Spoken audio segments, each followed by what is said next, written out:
Whoa. Whoa. Whoa. It's like there wasn't a red button, and then there was and a then red there button. was. All right. Drop.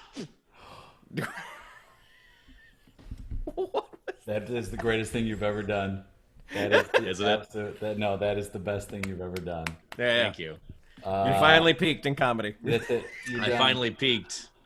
Oh, goodness, I'm going live on our Facebook page, Landon. Uh-oh. Oh, we're going live now? Yeah, we're going live right now. You guys have All a right. Facebook page? They don't let just anyone have those. I No, know. you're right. We had to really pretend to be Russian, and even then it was a little. Yes, dicey. we would like a Facebook page if you have we one want, available. You got Facebook page? I play Tetris and drink vodka. I'm very Russian. It's all I do. I got the vaccine. I'm drinking it now. Yes, at the ballet. All right, get it all out of your systems, 'cause we're about to go live. Yeah, we can't do bits once we go live. It'll Nope. break Nope. Facebook. No bits in live No bits. podcasting. Welcome to the no-bit zone. No bit zone. That's for sure. Enough. Yep, with the the three of bits. us, there will be no bits. Improv comedy. All right, here we go. Going Here we live. go. Right now, we're live on Facebook. Oh, We're look at this. live. We're Wow. streaming live on Facebook. How incredible is that? Look at the times we live in. Jay Suko, we're doing a podcast. It's about time, Landon. It's about time. The world was like, we need more episodes of this improv podcast. So here we are. And you know what? And guess what? We deliver. You want more episodes? We give you more episodes. Hey, We Jay. deliver like, well, not the post office. That's, Well, the post office used to. it used to. Hey, Jay, what do you say we do a podcast? Do you think that's a good idea? Yeah, man. I think that's the best idea we can Then do. let's right do now. it. Jamming on the one.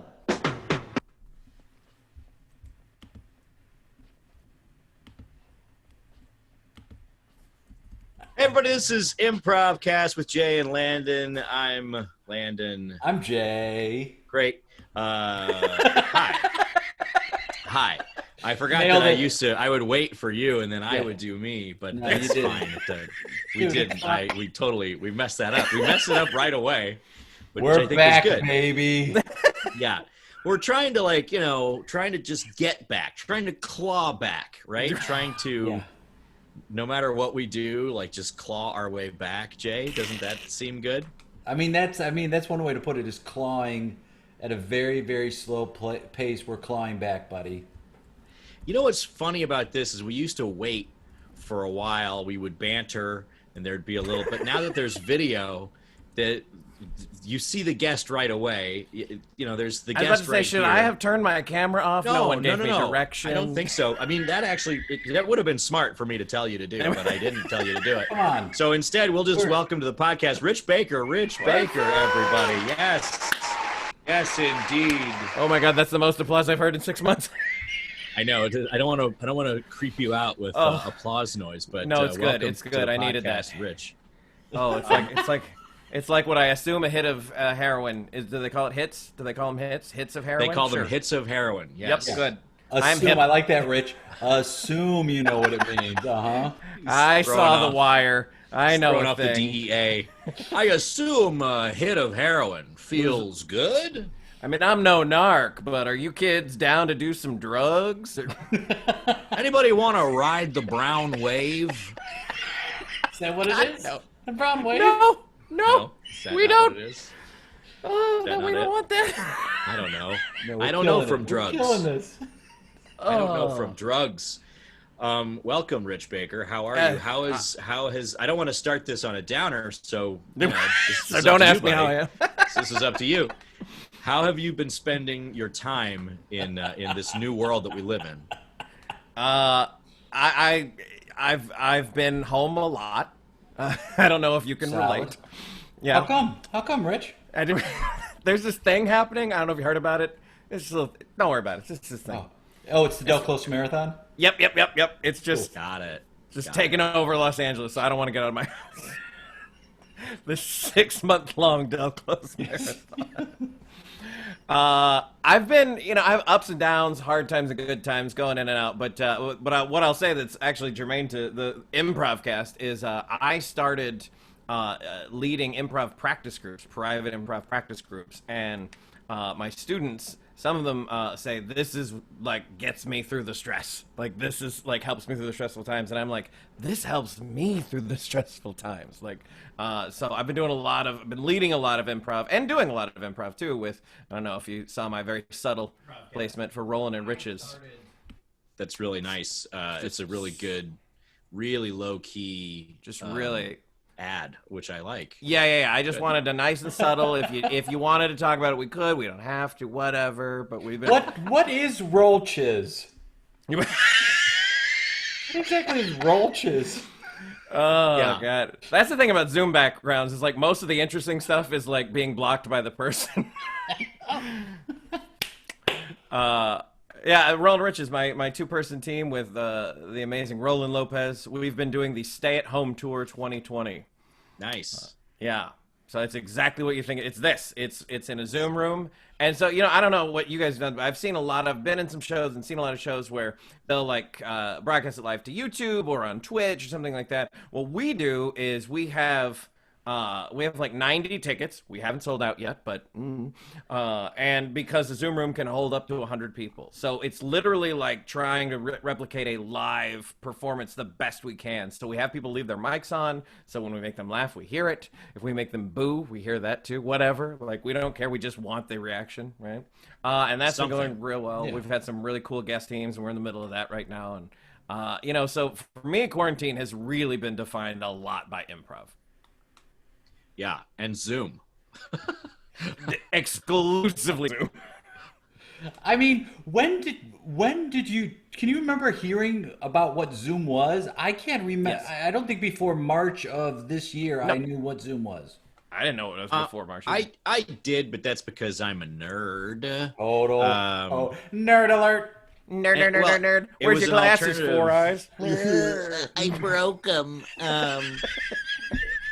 I did hear about it, but it was funny because nobody wanted to use it. Not that they didn't want to use it, but like you would read about it as like, oh, this is an alternative to like Google Hangouts or Skype or Skype, exactly, because of recording podcasts and stuff like that. Like, I'm just trying to figure out what people are using and what sounds best and looks best, and the answer is nothing. Nothing looks or sounds very good. But like people were talking about Zoom before that. And then when this whole thing happened and everybody started using Zoom, it was like, oh, okay, now we're going to use Zoom. I get it. But that's cool, Rich. And I like the idea of, because I know that like, people do shows and they broadcast them on Twitch or, on other ways to broadcast things, Facebook Live, whatever else. But I think it's really neat that you have that, like, you have like a contained audience that can interact with you directly via, if you allow them to, with a microphone or whatever, and you can hear laughter and stuff like that. It just feels way more analogous to like doing a show in a room with people. Yeah. And that's why we experimented with it. Cause as far as I knew, I didn't know anyone else was doing it. And I was like, I can do improv in a vacuum, and I do it. There's a Twitch channel that has Roland Riches on Fridays, and it's really cool to do. But to not hear any feedback, no matter how much experience you have in comedy, like we never know for sure if a joke lands until we hear that laughter, right? So we're just kind of assuming. But then when you put it in a small room, it's like, okay, what are we really losing by putting it here? Like, I can only sell 90 seats, like. Or whatever, like that's I guarantee you, like almost no one's getting that many views on their Twitch or whatever, or at least no one I'm performing with. So it's like, why not make it a smaller platform to get something else out of it? Yeah, for sure. It's funny, if you not performing in front of an audience for a while, and then when you do perform and you try to do it in front of an audience online, it is like you're not used to it. Yeah. And it's kind of like performing for the first time, where like you have to pause for the laughter and the reactions, and you do take it for granted, and you do miss it. Like that's the one thing you're like, oh right, I forgot that's why I'm doing this is I want that reaction from an audience. So doing it even in a Zoom setting with an audience is completely different than what a lot of, like you're saying, what a lot of the improv is happening now online. Sure, yeah. And there's an aspect to it of it that's you have fun in class, you have fun in rehearsal, right? Just with your fellow performers. But I mean, there's definitely something missing from that live energy. The people in the room drinking their drinks, trying to get the guy to spit up his drink because he's laughing so hard. Like this, like I live for that. I love that. It's my favorite thing in the world. Yeah, it's been. I think the other thing is the energy that you bring to the stage, whether or not that's because I get a lot from an audience just energy wise. I mean, kind of building on what you're saying, Rich, like you see in people, you're laughing, whatever it is. And so like missing that, it's less about the validation for me. I mean, you could say like, oh yeah, I don't know if something's funny or not, which is true, but like, it's also just like the energy. You just get like the energy from people sitting in an audience. I mean, I've been watching, I'll watch the the late show people that are just kind of delivering their monologue straight to a camera and doing that kind of thing. And, it's fine, but like it doesn't have the energy behind something, right? Like a really mediocre joke is going to land like way, way worse with no energy behind it. And then it doesn't like allow the host or the comedian to like carry that energy forth into the next thing. And it's the same thing with scenes too. Like, in a way, like I think it's cool because you're able to just focus in on your scene partner and that's the only thing you have and there's like no distractions really. But on the other hand, you're not getting any of that sort of external feedback. You have to figure out different ways to do it. Well, I think we're all in agreement that the improv purist crowd who says putting comedy at the end of improv is the worst thing to ever happen to it. They must be loving this then, right? I guess. Don't you find there are a lot of people who are like mad about improv trying to use humor? And I'm like, okay, then you should be doing a ton of it in this space if you don't think like humor should be what's a product of this. I mean, we all talk about not trying to be like to be that to be the goal, but we're all in this also because people laugh, and that's how we get validation. That's what we want. We want people to laugh and have a good time. Yeah, it's amazing to me. Oh, sorry. Go ahead. No, go ahead, Rich. It's amazing to me how many improvisers I know who will not call themselves comedians. Yeah. And I'm like, I'm not trying to say, like, I've done stand-up, I love stand-up, and I'm not trying to say improv is stand-up, but the point is the same. You're getting on a stage trying to entertain people with laughter. And so, like, I consider us all comedians because that's what we do. And if you don't want to do comedy, improv, I mean, I'm not here to force your arm, but don't expect people to flock to it. If you're like, I'm doing improv dramatic, like, okay, maybe you'll get an audience, but like, we have a hard time and we do comedy. Yeah, I think it's good. I mean, it's good to remember that it's the byproduct, right? That it's not the goal, that it just happens on its own. And that you shouldn't really be steering or directing things that way. And also the tenets of improvisation, don't really have anything to do with, trying to make something funny, right? Like it's just about honestly reacting to things and knowing that the humor is going to come out of it. And then, as funny, like people are funny. Everybody's funny on some level. So all of people's quirks and everything, it's going to come out and that's going to be funny. But to Jay's point about just like, improv as a process or as theater or as whatever, sure. I mean, you've never found a greater distillation of that than this, I suppose, in terms of like, you want to go see some improv shows that produce no laughter, then there's lots of them. This is the time. Nobody's fault. Field day. There's just no way to get that laughter through. So that is weird. Yeah. It's fun though. We have fun. We're having fun. I have fun. Well, and I mean, like, I've also, I did a series of interviews for my own, y'all inspired me to do a show like this. And like, I love just talking, like, even if we're not doing improv, like characters and whatnot, like just this is so fun. This is like connecting with other people and just free flowing, letting it happen. Like, that's one of my favorite things. Well, I Have mean, you that's done this, Rich? Have you stood during any of your shows? Have you performed standing at any I point? haven't personally, just because I have a desktop that I've tried to engineer a few different ways to get it high enough, and I can't do it with my current setup. Yeah. So I haven't, but I've seen a Yeah. lot of other people do it. Yeah, same. I really want to, and I've like, short of like going online and like finding some weird stand that I can buy that Yeah. will prop a laptop up, as to be high enough. I haven't made that effort yet. So I guess really I've made zero effort.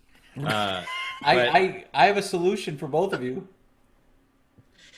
turn the computer off, don't do it, and go find another job. Well, That's I mean, probably a good idea. That's one. I mean, I have several. That's one. The other is stand up, draw two eyes on your chest, and use your Yep. belly button as the Yes. mouth. Okay. And I mean, then you don't have to worry about anything right there. And then use a puppet. Okay, I get where you're going with this. I Yeah, like use it. your body as your, you still talk, but when you want to move your mouth, just like move your belly. Yeah, Yeah, just, like, I mean, move this a lot, is yeah. easy. Yeah, that's what I do for my OnlyFans campsite. But I don't want to reveal my secrets here. God, Anyone I got who a laughed real- at that, by the way, watches porn. Like, that's just like, you don't know what OnlyFans is otherwise. It's like, Skateboarders don't have OnlyFans. I got to be hip with the kids, Rich. I have to know the trends. Yeah. Oh man, I can't wish, wait. Hey, I got this Landon Kirksey OnlyFans site. I'm paying $30 a month. I can't wait. Here we go. What's he Come on, got Jay. on it? Right? Oh, bro, no, I got one better. I got a Jay Suko OnlyFans site. He does this thing with his belly. It's amazing, dog. Hilarious. Only a fool has an account there under their own name, so that would never be the case. I do like that though, because it's an old like radio trick, like, well, and doing voiceover and stuff like that. Like, I don't record any voiceover sitting down ever. So it's all about just kind of standing and like being in a, energy wise, just to be in a different place. And I just wonder what it would be like to perform, standing up and being able to use space. And I've had, plenty of students who are doing that, and it's always fun to watch. It's fun to watch like them, do their scenes and stuff, because they're able to kind of use the framing and go in and out and like do fun stuff, with that, just with their configuration. It brings up it's an energy change too. Like, it does increase your energy. It gives you opportunities to like use things like doors and be like, I'm out of here, and then use a door. Like, it does definitely change. And I know that. Sure. I do most of the stuff online when I'm doing like improv shows or scenes. I try to do it standing, otherwise like my energy drops. But I'll put the laptop on a dresser, Yeah. and then just use that as the stand. But there is a definite energy change when you're standing. So Oh, someone has a dresser because they have money. Fancy. Oh. Someone's able to put their clothes in a box. Nice. someone's a fan of the Amish. Someone likes to support local woodworkers. Super heavy dressers you can't move on your own. Yeah. I love that we're all doing Trevor Tevel, by the way. I know. I was just about to say, we all went into Trevor. Yeah. If you don't know Trevor Tevel, he's a fantastic improviser, hilarious guy. OnlyFans. Awesome He's dude. got an OnlyFans account. He's got OnlyFans. I'm sure he does. It's not him, but it's definitely his name. Yeah, that's great. What kind of how have these practice groups been going, Rich? How has it been with working with various groups of people and all that other stuff? It's been amazing for like a million reasons. For any like improv teachers out there, I don't know if this business model, for lack of a better word, existed before. I'd never heard of it, but I'm not teaching classes that have like day 1, day 7 graduation show, and I'm not coaching teams that are like pre-formed teams that reach out to me. What I'm doing is just going, okay, for 4 weeks we're going to focus on scene work in general, and I'm going to teach to whatever the group makeup needs. And so I get some people who know each other, a lot of people who don't, a lot of former students, that kind of thing. And like I form these, they're not really teams because they're not going out performing, but they're teams of improvisers who are kind of learning the same skills at the same time, practicing with each other over and over, getting comfortable with each other. And so I see a lot of growth.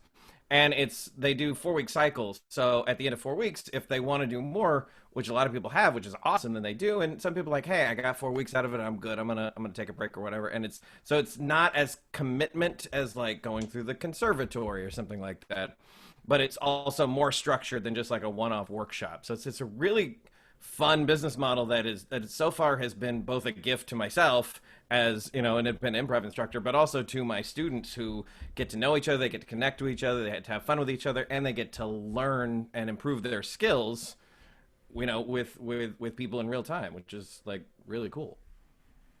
Yeah, that's awesome. I think it's all going to change. I mean, we've seen it. It's all changing, and I think it's going to continue to change. And like, I think it's, you know, the going back to a brick and mortar theater, I mean, that's definitely not happening this year. And who knows if it's going to happen next year. So I think it is going to be these moments of like you're talking about, of practice groups, which I think also will bring in more people who don't necessarily want to be on teams, but saw no alternative. And they're like, well, I've taken all the levels. I don't want to be on a stage, but do I take the classes again? Now this gives them more of an opportunity to go, hey, this is just a chance to sharpen skills, or to hang out with these people I like hanging out with so much, or like, hey, I dig what Rich is teaching, so I want to teach, you know, I want to learn from him. I think especially in LA, I've noticed a lot of acting teachers who have students who they're like, oh, that's my acting teacher, and they learn from them for decades because they connect. They just them. like being, you know, disciples of them, they're mentors and stuff. Yeah.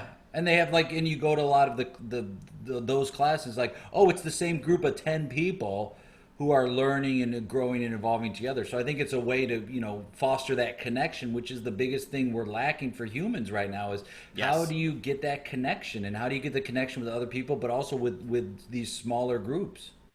That's the 3 big points that I say well, there's 4 points for my groups that when people are like, ask about them, I go, you'll improve your skills. Gotta be high. You gotta be high as you just like, all the time. you can do hits of heroin. All kinds of hits. Yep. The brown wave.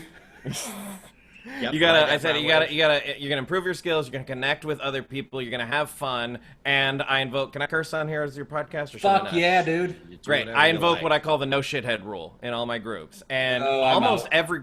Oh yeah, Jake, you can't come. But almost all my students are people who I've worked with before. But sometimes they're like friends of friends kind of thing. And I'm assuming they're good people, and so far they have been. I've had a great record. But I totally invoke the right to, if you're in any way inhibiting the connection, inhibiting the fun, or inhibiting the growth, I will refund you your money so fast and invite you to never come back. I've never enforced it, but I very much want to curate who's in my group. Of you can't, if you have money, that's cool, but you also need to not be a shithead. Or else, you know, and that way the group can be this kind of pure experience for people who are like good people who like to be around each other. And you make it safe for people, right? Yes. Like ensuring there's no shitheads makes it a place where people feel like safe and protected. And I think, you know, we all know that a lot of the theaters have gotten away, or at least aren't as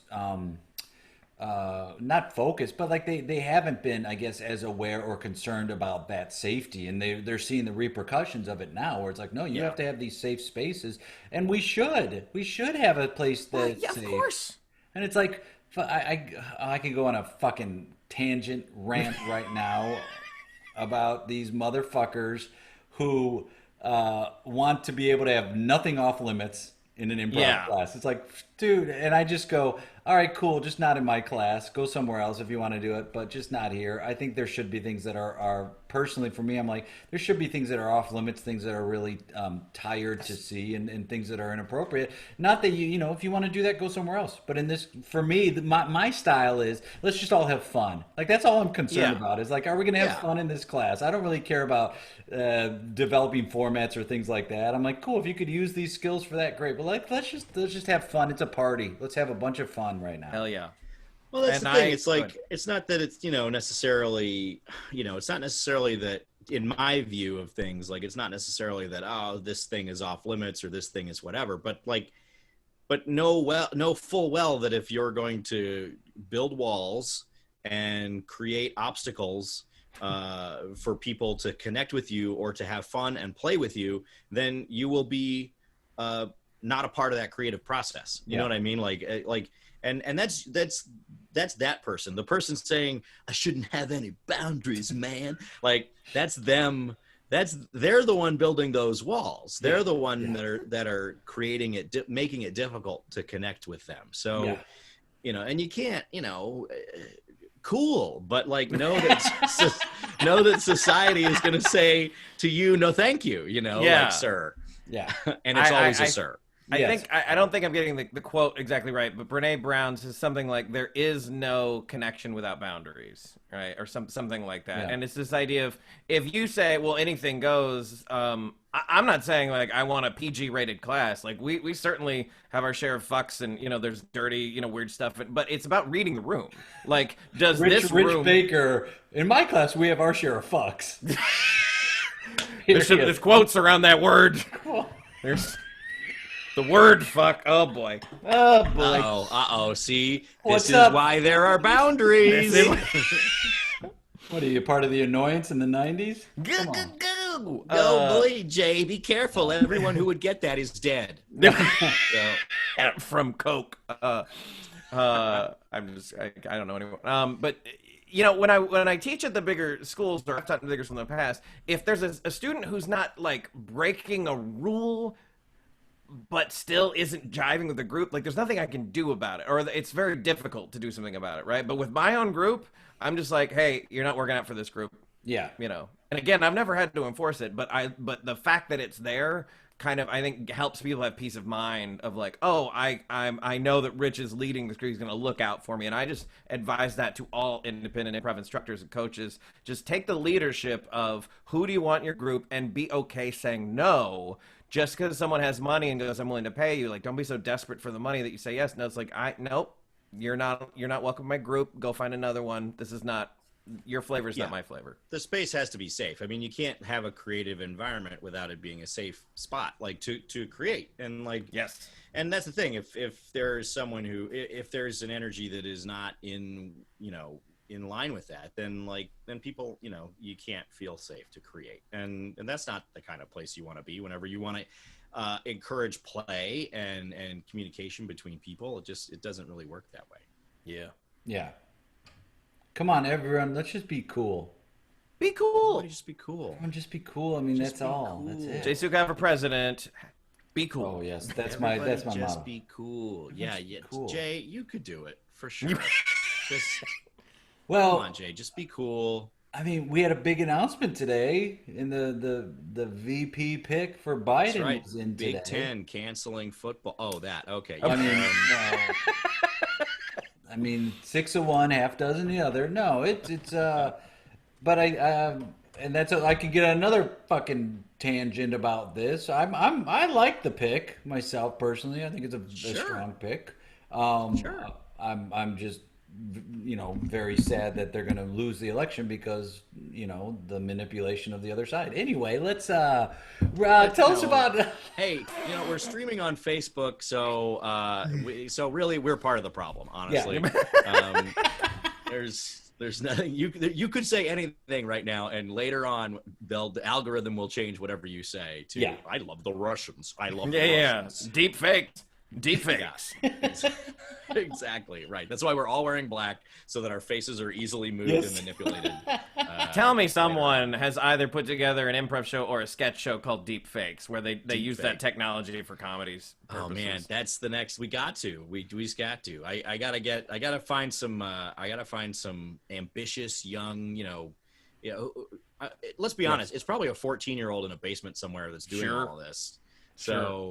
So I got to find some.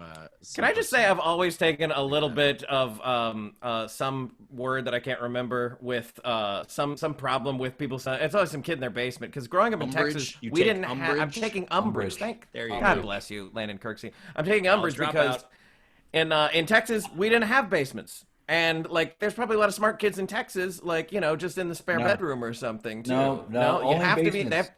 They have to be in bait, so they all come from the Midwest? Fine. I will say this. I actually said these words today. Or no, I didn't say them. I thought them.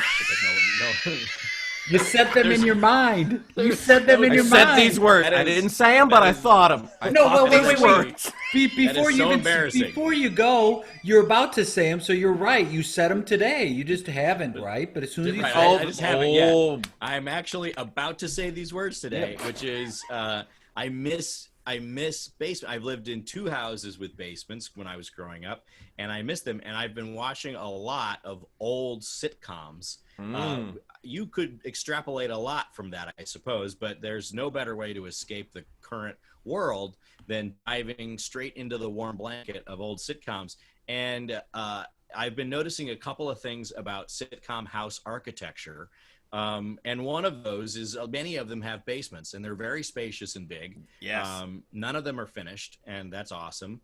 And they're great. The other point about sitcom house architecture that I've noticed that I thought was really interesting was that most of these houses have 2 stairways.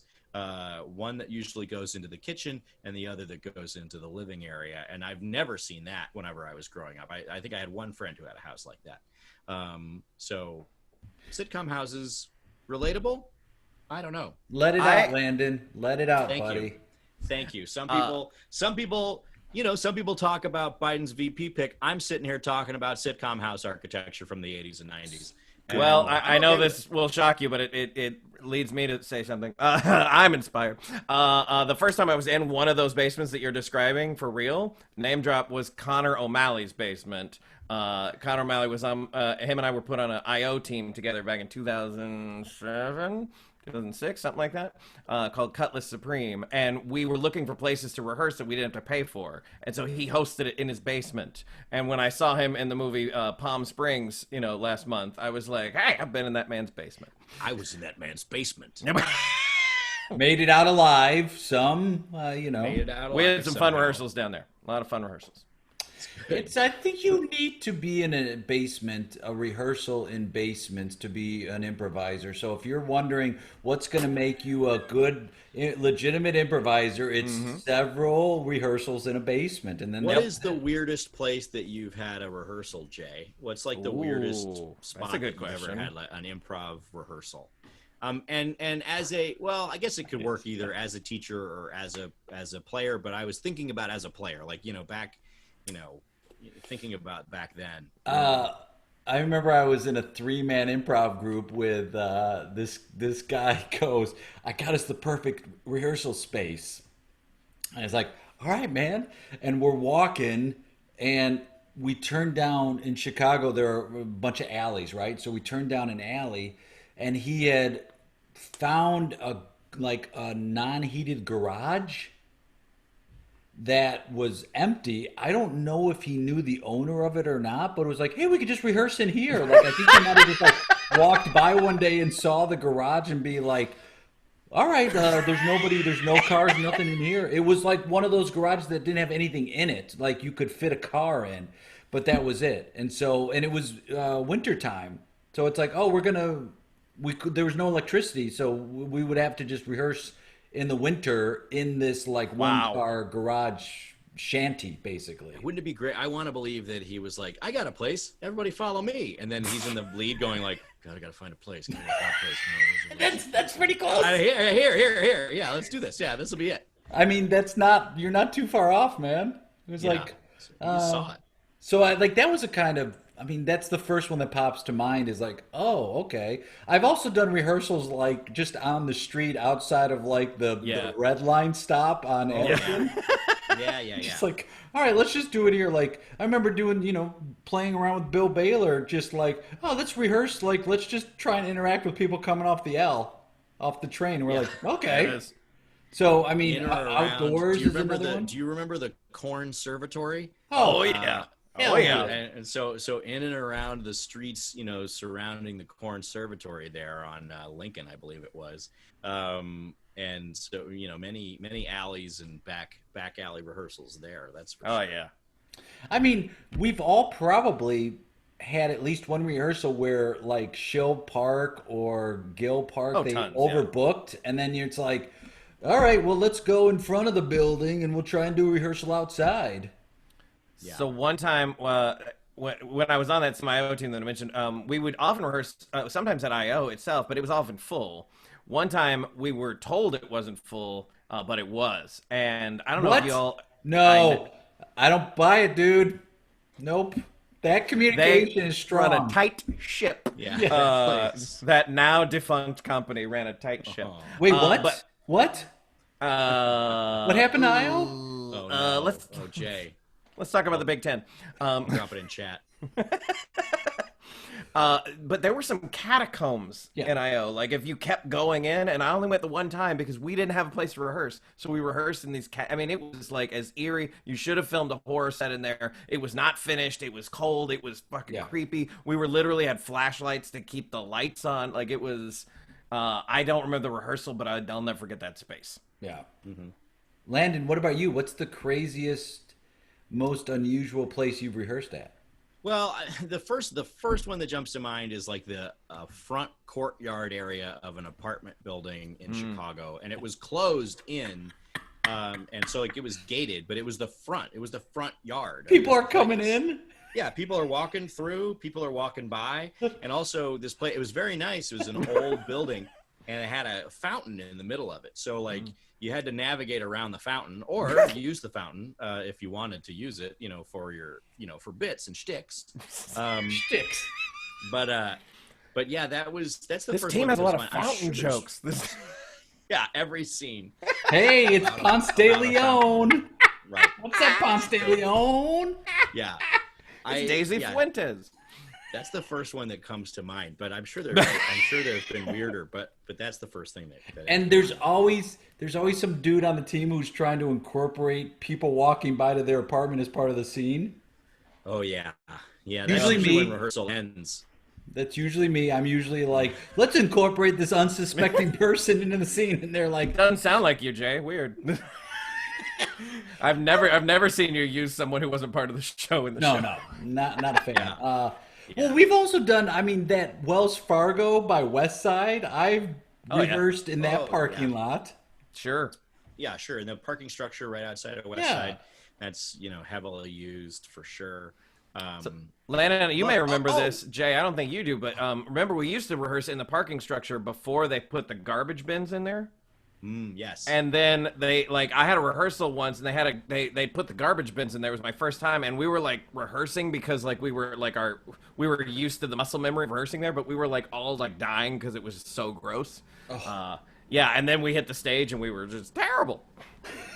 The thing I just remembered, although it's not like terribly strange or whatever, and this was for classes more than rehearsals, but West Side, we would occasionally rent out the Magicopolis stage, which is a magic theater on 4th Street in Santa Monica, and owned by a very, very nice dude. And I liked doing class there because it was a big stage and it was cool to like have a stage. But I'll tell you this, this is normal theater etiquette is, hey, you don't touch anything in somebody else's theater no matter what. Sure. That's regular theater etiquette. That is especially true in a magic theater, because God knows what anything is. And there were trap doors everywhere. There was like stuff like you shouldn't wander around in the back of that place because it was like actually legitimately dangerous because there was all kinds of, tricks. There were tricks afoot. There were bunny rabbits and doves everywhere. And that stage itself was 4 feet off the ground. So if you went to the edge of that stage, that was my biggest worry doing anything in there, is when you had people like in an early level who had no experience like being on a stage.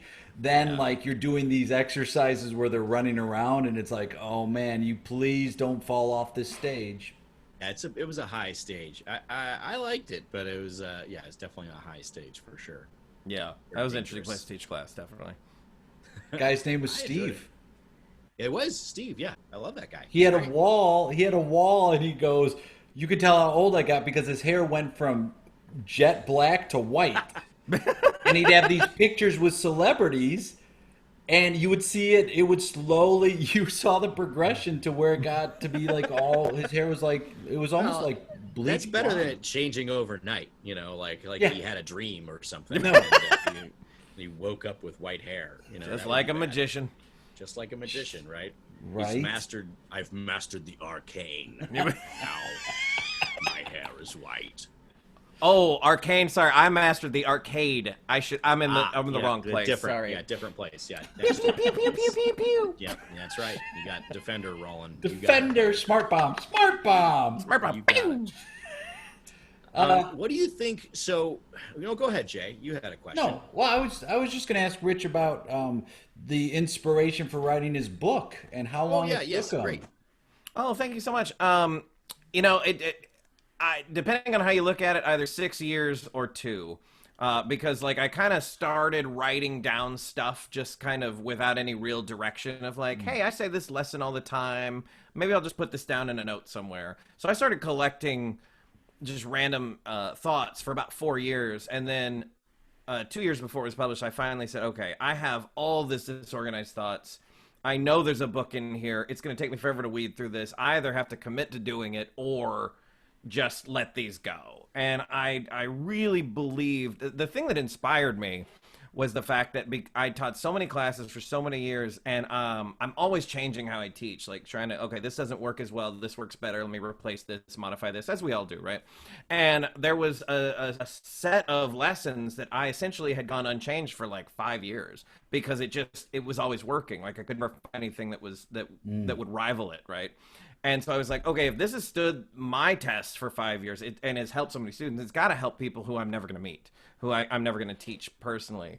And, I love books. I've always loved books. And I would get students ask me a lot, what books do you recommend? And I always tell them, of course, the Bible. Johnstone and, what's that? The Bible. The Bible. Yep. Mm-hmm. Yep. Joy of Cooking. Sure. Yeah. Rich Dad, Poor Dad. Just the good improv books.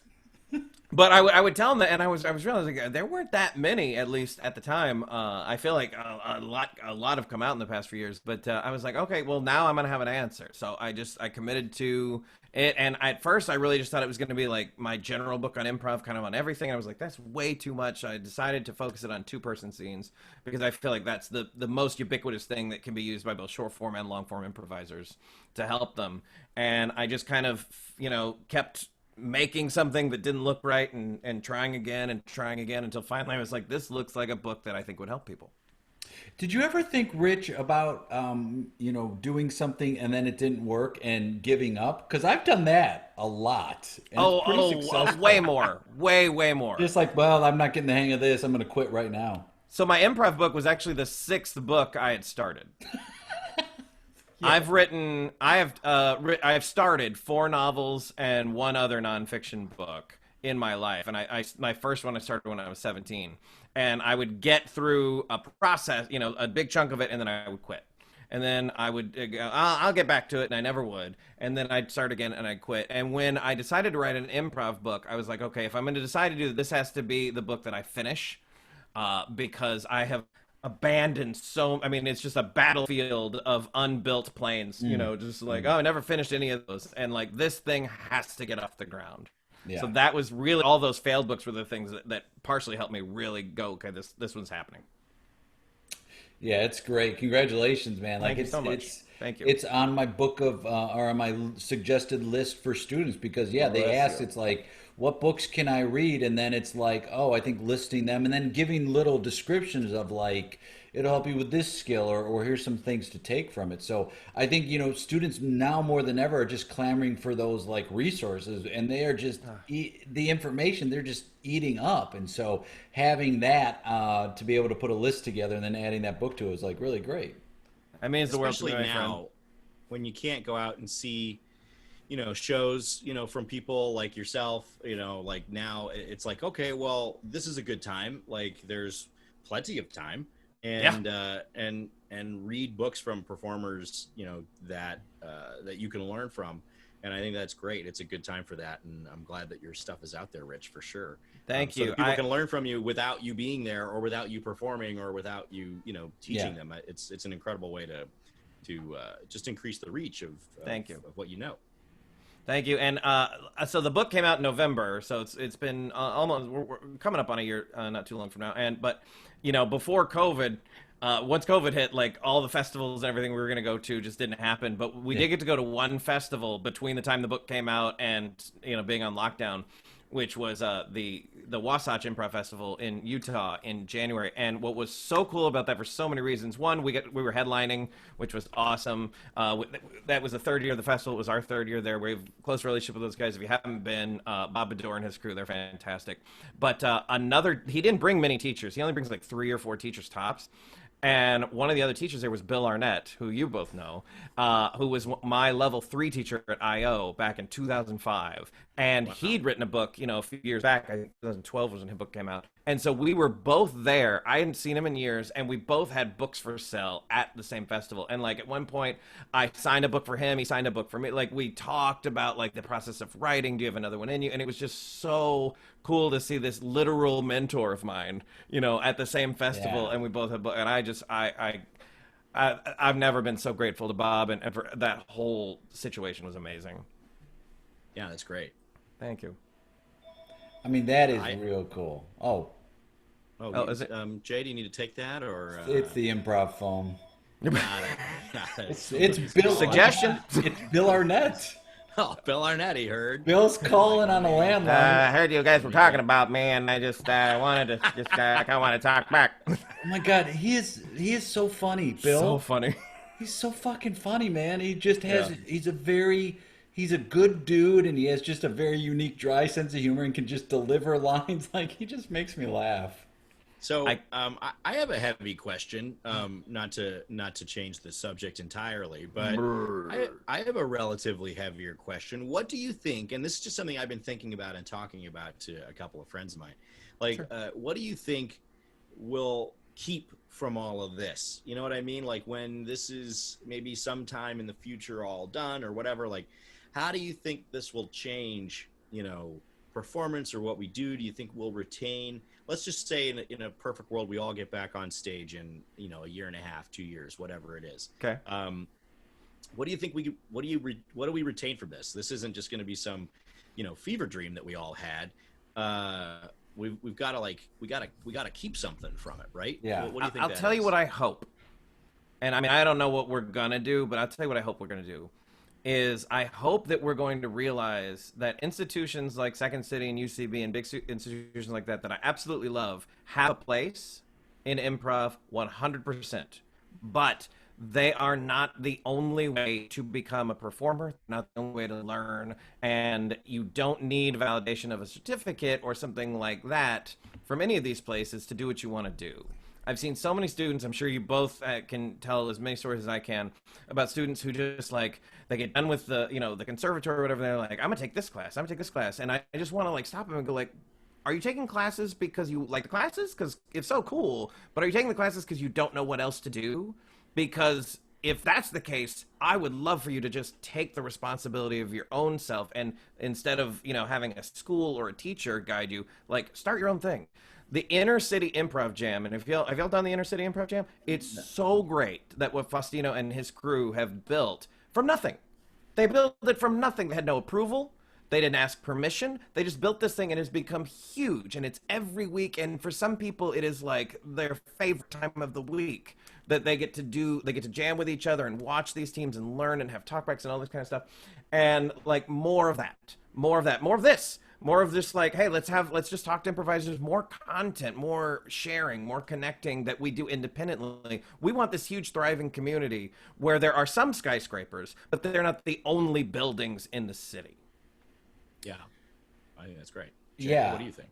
I think this is the beginning of a kind of revolution, a technology revolution, where I think in 2 years from now, the technology is going to be better, faster, cheaper. We're going to be able to figure ways to integrate this into what we do and figure ways to get the audience reaction and start feeling that more virtually.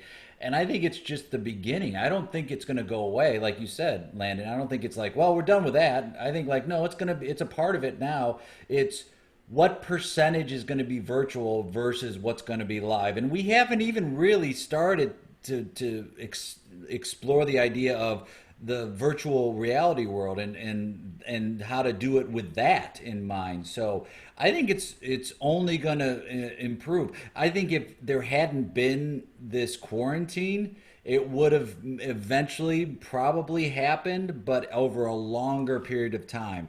I think you are seeing a lot of people who are going, wait a minute, I don't have to get in my car, I don't have to drive. As a teacher, we all are feeling pretty great that we just turn on our computer and the 2 hour class is 2 hours. It's not a 4 hour journey where you have to find, drive somewhere, park, and things like that.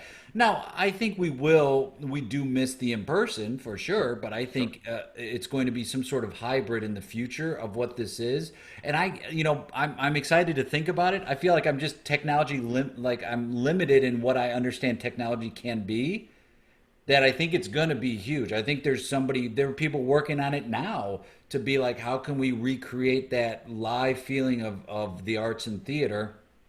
How can we do that virtually? So I think it's here to stay. I think it definitely will be incorporated. And I think when you get the brick and mortar theaters again, they're probably going to incorporate space to have virtual shows, or like broadcasting, hey, you're in this city, you can watch that improviser with this other person. So I think, Yeah. and the access to, if you want to take a class, whoever you think is your improv teacher or someone you've wanted to learn from, if it's Rich or Bill, or Michelle Gilliam or Joe Bernard. We could name a million people, especially like ones that like, oh, I've heard their podcast or I read their book, I've heard about them. You can do that now, and they're very accessible. And so I think, and also what's happening is, think of the people you're able to meet and reach now that you couldn't have before. Think of all those groups and those people that are not in your neck of the woods, and you're able to see them and learn from them, and you go, okay, wow, there are a lot of people throughout the world who have never been to the big cities, who have never trained with the big theaters, who are doing some pretty fucking amazing things that they're maybe getting more notice now than they had before. Before you look at somebody's resume and it's like, oh, you taught at Theater X, you must be a good teacher. That's not always the case, right? Versus someone who is like, wow, that person is like, I look at our buddy David Escobedo, who's not taught, he hasn't taught, as far as I know, for like the big theaters, but he's a really amazing fucking teacher who's written several books on improv that you read and you're like, oh my God, this is a very helpful book. So I think it's allowing more of a global reach and bringing more attention to people, where why would we want to give that up? And I think the reason we want to give that up is because as you get older and as you get to be an older improviser, I think you want to make change happen less. It's very strange to me. You get so afraid of the change that you want to hold on to what's already been there, versus people who, it seems like in general, people who are less experienced or less of the, I live in this city or I teach, they want to have more change. So I'm excited about what's going to happen. I think like it's an endless possibility right now, and I'm, with all the taking out of like the devastation and what's been happening globally as far as the pandemic goes, but just focusing in our little niche of improv, I think it's the most exciting thing that's happened to us, because it's forced us to innovate. And now it's like, I'm kind of happy to turn on my computer, teach people from all over, or play with people from all over, and then turn off my computer. So I think there is a benefit, and we're scratching the surface of it. Landon, what do you think? Yeah, I agree with all of that. I think that the as a person who is always lobbying to stay in their home, I'm very excited with the possibility to continue to stay at home. Not just your home though, but your chair, right? Yeah. No, I want to move not the as whole little as possible. I mean, just if I So could when do you saw everything. Wally, that my vision of the God. future was like heaven. I think I said it. I think I said it last podcast. That like if that's where we're headed, like perfect.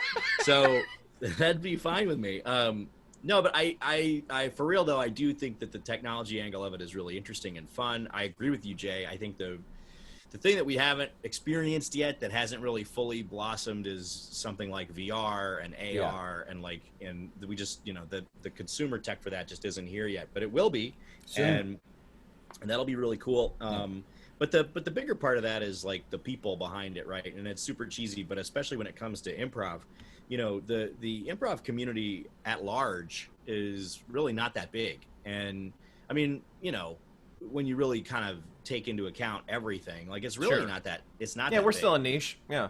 Yeah, and so why not be fully connected with everybody? Like no matter where people are or what they're doing or whatever it is, like why not have it be such that like we know what's up in Phoenix or in Minnesota or wherever it is, right? Or what David's doing in England. Like, I want that kind of connectivity and Jay, you've been doing a fantastic job just kind of reaching out to everybody and playing with everybody. I mean, you've been the one man sort of Johnny Connector seed for that stuff. And don't Google that. That's a weird website. Being only fan of Johnny Connector seed. That's actually my only that's fan. Only name. fan. I get it. Yeah, I get it.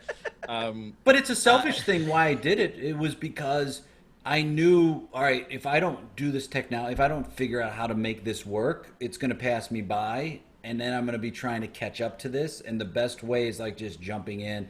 And then you go, oh, I can reach out to people who, like you, Landon and Rich, who we have performed together, and we're lucky enough to be in the same city. And I like performing with both of you and hanging out with both of you.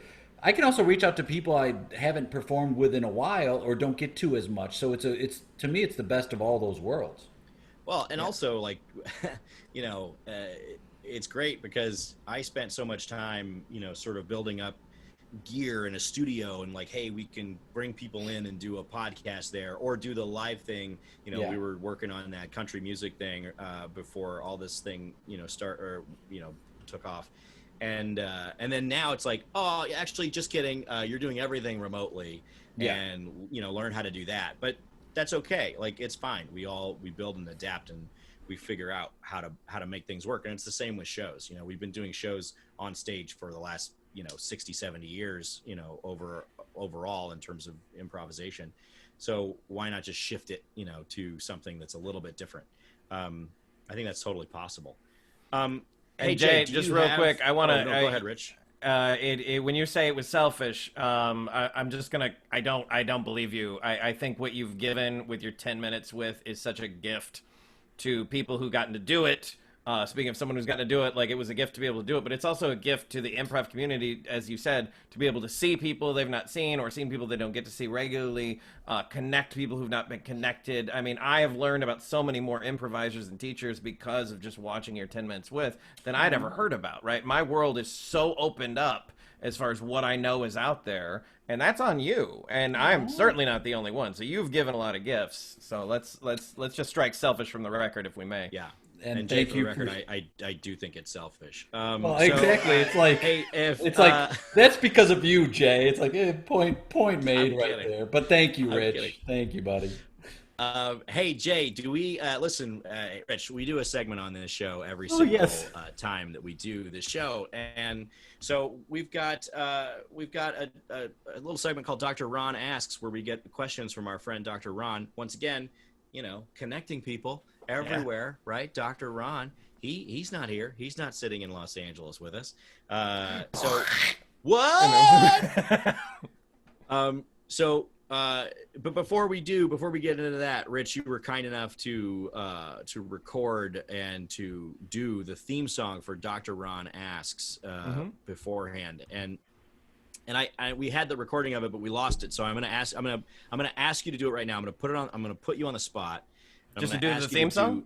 To do your version of the theme song of Dr. Ron Asks. 100%. Yes, sir. I love, and it's hip hop too, which I think is great. Great. Dr. Ron. Dr. Ron. Dr. Ron. Drop. Great. Fantastic. Thank you so much. And Thank you. Beautiful. So, Jay, do we have questions from Dr. Ron? As a matter of fact, we do. And Landon, when you teed that up, I was like, give me a sec. Okay, hold on. Okay, I got it. Okay. I can vamp all day long. Rich, pick a number 1 to 33. Ooh, 2. Number 2. All right. This is from our friend Dr. Ronald Harvey, hanging out in Bulgaria. Think of a favorite scene partner. What is it about them that makes you love playing with them so much? I've been blessed to have a million great scene partners, but I'm gonna shout out to my partner for Roland and Riches, the Roland part of Roland and Riches, Roland Lopez. I love him as a scene partner for several reasons. One of which is that we're both always committed to improving. Like we talk about our shows afterwards, we watch tape of our shows and go, "Oh, this didn't work. Here, this, that," and like we really. We don't just do a show and go next time, you know. It's like, and I've had I've had a number of improvisers over the years that were very much like, just like that. They were like, did the show, bye. And I'm like, no, there's more. Roland's just, I mean, there's a reason why the two of us have been together for 6+ years and we've no signs of slowing, because we're both committed to the same thing, the same kind of humor, the same kind of process, and just wanting to entertain audiences. That's pretty great. Awesome. What, Jay? What is yours? I like scene partners who play with just reckless joy and abandon. I also love scene partners who that are just natural, will say yes to anything and jump in 100%, and get real silly, like silly and foolish, and have no problem doing that. I like scene partners that like make me laugh because they're a bit mischievous. But the big thing is like ones who don't. I don't like scenes where people argue. So somebody who doesn't make that as an option ever, I think I really enjoy. People who are just like, there's not going to be any conflict in this scene. It's going to be pure joy. And I've talked about our Landon. You and I have a good buddy, Bill Baylor, who just will say in a scene, "Yeah, I'm not going to fight with you." Like I've been in a show where he said that before, and even a fake fighting is not something he enjoys doing. It's like building this stuff together. So I'm a big fan of playing with people like that who are just there for the silly fun and don't care about the format, just care about entertaining the audience, and are fearless. Like will go throughout the audience or leave the theater. Like they don't look at anything as a boundary. They look at just things as optimistic and hopeful, and play with that joy. I'd rather play with those folks any day. Landon, what about you? Think about your favorite scene partners. Oh man, well, my favorite scene partners are the ones that do the bad things in improv, which is encourage me to make them laugh or to break rules, or to like, just like you said, that mischievous element. And there's a lot of that, you know, like Tony Llewellyn does that for me, and a bunch of other people. But the first person, as this question was coming in, the first person that popped into my mind. Thank you. No kidding. And it's probably because I've had a lot of conversations. You don't have to say it, Landon. With her. Over the last week, and that's my friend Amanda Austin in Dallas. She's great. That owns Dallas Comedy House, which unfortunately just had to shut down. Yeah. And Amanda is one of those people that anytime I'm on stage with her, regardless of what we're supposed to be doing, the only thing I want to do is just get under her. I just want to get under her skin and like make her laugh and crack up and all that other stuff. And then in turn it makes me laugh. And so she's just always been, we did a show very briefly, you know, together for a time. And then we like kind of every time I'm in town, she would always be kind to ask me to hop into this stuff. And so Amanda's a great person, a great friend, and a super fun person to be with on stage. So love that. And she likes to sit, and that's good. I like to sit, you know, right? And at your home, in your chair. Sit in my home on my chair. Yeah, exactly. That's exactly where I need to be. So yeah, Amanda, it would be Amanda for me for sure. Oh my God, yes. Anybody who wants to do scenes in cars or let's just get in a car. You know what? Right on a porch. Sit down. Let's get some dinner. How about Was that? Bass Prov like your favorite show to like idolize? You were like, they just sit in a boat. I do love Bass Prov. Yes, I mean I legitimately they stand love up. Bass Prov. Yeah, they do stand. So do they? Yeah, they'll stand up. They'll stand. I guess I misremembered. Do whatever you want. But yeah, legitimately, that is a great show. That's a great show. Before we leave, Rich, what are you doing? You want to plug something? You want to like? Yeah, I'm teaching practice groups. I'm teaching, and I'll occasionally put on like random classes and stuff, just workshops, which you can find at Rich Baker Coaching on Facebook. That's where I put almost all my stuff. You can get on my email list from there. Roland and Rich's, we're almost at the end. We've got 2 more shows this Thursday. We've got 10 Apart, which Chewy from Austin he's in that, and with 2 other people, and they're all 10 years apart. So there's like someone in their 20s, 30s, and 40s or something like that. I'm very excited to see that. So that's happening this Thursday at 6. And again, you can find that at either at Rich Baker Coaching or at Roland and Rich's, both on Facebook. Chewy's awesome. He's very so funny, good. man. So funny. He's so good. Yeah. Awesome. Jay, what are you doing? What do you have going on? Well, I want to remind everyone to take a few minutes during the day to stand up, walk around, set a timer, make sure you don't just get too comfortable in your chairs, but Landon is already saying no to that. Yeah, Landon's not a fan. This in my head just saying thanks. Yeah. I do a Friday 9 a.m. LA time happy hour, which is an hour of improv to kick off your weekend, which is super fun. We just play silly, fun games, and the goal is to make people make your scene partner laugh and have fun and do these going back to the basics of why we got into it, which is the fun element. So it's open to anybody of any experience level. I've had people in the class who have never taken a class before, and also people in the class who have been teaching for 10 years. So it's just a fun hour. It goes by very quickly, and it's very fun. So I do that every Friday. That's a consistent thing that I've got going on right now. So check any either of those out.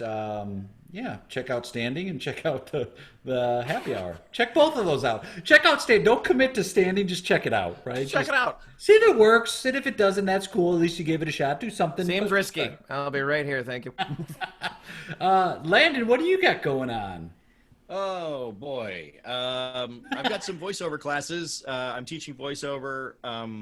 And there's a couple rounds coming up through, there's a round going through Rise Comedy in Denver. In Denver? That's right.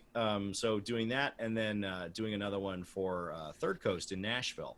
They're great. So a couple of voiceover classes, but that's about it. And the voiceover stuff is great because that actually hasn't really been affected by any of this stuff. Voiceover production is still going forward and all that. So I've had plenty of voice auditions, and that's something that you could easily do from home. And if you're an improviser, it's really good because, you have to make everything real for yourself, as because you don't have anybody else to bounce off of with a script. So that's why improvisers are pretty good at it, actually.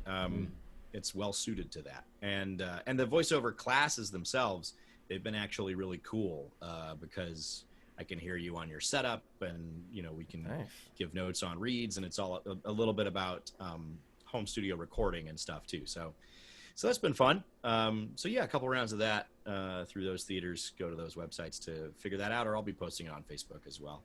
Cool. That's all for me right now, guys. That's all can I just say you're both of you, phenomenal teachers, phenomenal performers, favorite scene partners of mine for both short form and long form. Great podcast hosts, good friends, and I just really love spending this time with you. Thanks so much for having me on your show. You can say that, Rich. Yes. Yes, you can. And thanks. All right, to maybe Rich I will. Baker, everybody. Rich Baker joined us. We really appreciate it. And thanks, buddy. This has been Improvcast with Jay and Landon, and we'll see you next time.